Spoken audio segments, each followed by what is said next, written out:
भारत को विविधताओं की भूमि कहा जाता है और इसकी सबसे बड़ी वजह है यहाँ बोली जाने वाली भाषाएं। बर्फ से ढकी हिमालय की चोटियों से लेकर दक्षिण के समुद्र तटों तक लोग सैकड़ों भाषाएं बोलते हैं, जिनमें से हर एक की अपनी अलग कहानी और इतिहास है।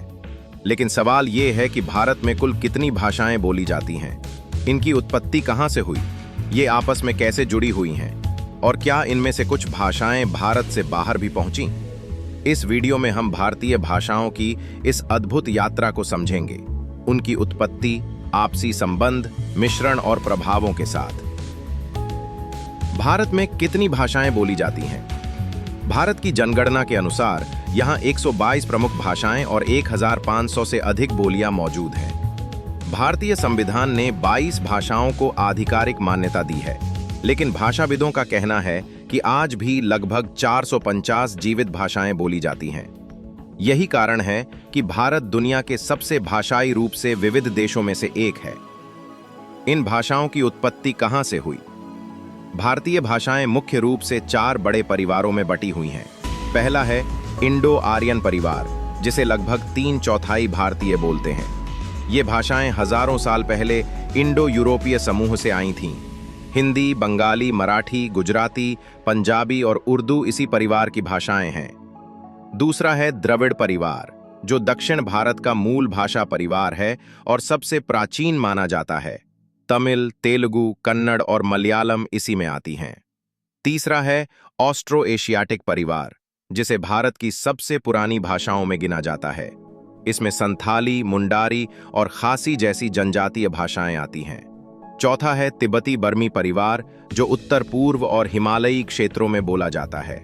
इसमें मणिपुरी, बोडो, लेप्चा और कई नागा भाषाएं शामिल हैं। इनके अलावा कुछ अलग थलग भाषाएं भी हैं, जैसे अंडमान द्वीपों की भाषाएं और कश्मीर क्षेत्र की बुरुशस्की। क्या इन भाषाओं में आपस में संबंध हैं? हाँ, भारतीय भाषाएं लगातार एक दूसरे को प्रभावित करती रही हैं। हिंदी, उर्दू, पंजाबी और बंगाली ने फारसी, अरबी और संस्कृत से बहुत से शब्द लिए। इसी तरह द्रविड़ भाषाओं का असर इंडो आर्यन भाषाओं की ध्वनियों पर पड़ा। उदाहरण के लिए हिंदी में टे, ड जैसी मूर्धन्य ध्वनियां द्रविड़ प्रभाव से आईं। लिपियों का इतिहास भी साझा है। देवनागरी, बंगाली, गुरुमुखी और कई अन्य लिपियां प्राचीन ब्राह्मी लिपि से निकली हैं, और आधुनिक समय में तो कोड मिक्सिंग आम हो चुकी है, जैसे हिंग्लिश, टैंग्लिश और मैंग्लिश, जहां अंग्रेजी और भारतीय भाषाएं मिलकर बोली जाती हैं। क्या कोई भाषा है जो कई भाषाओं का मिश्रण है? जी हां, कई उदाहरण हैं। उर्दू इसका सबसे अच्छा नमूना है, जिसमें फारसी, अरबी, तुर्की, संस्कृत और हिंदी की जड़ें मिली हुई हैं। हिंदुस्तानी, जो उत्तर भारत में व्यापक रूप से बोली जाती है, हिंदी और उर्दू का मिश्रण है। दक्षिणी उर्दू में उर्दू के साथ मराठी, तेलुगु और कन्नड़ के तत्व मिले हुए हैं। हमारे पास इंडियन इंग्लिश भी है, जिसमें अंग्रेजी के साथ भारतीय शब्द और व्याकरण घुल मिल गए हैं, और कुछ जगहों पर, जैसे महाराष्ट्र में, कोरलई क्रियोल पुर्तगाली और स्थानीय भाषाओं का मिश्रण बन गया। क्या कुछ भाषाएं विदेश से भारत आईं? बिल्कुल। फारसी कभी मुगल दरबार की आधिकारिक भाषा रही और इसने हिंदी और उर्दू को गहराई से प्रभावित किया। अरबी धर्म और व्यापार के रास्ते भारत में आईं और उर्दू, मलयालम और कश्मीरी पर असर डाला। अंग्रेजी ब्रिटिश शासन के दौरान आईं और आज ये भारत की आधिकारिक भाषाओं में से एक है।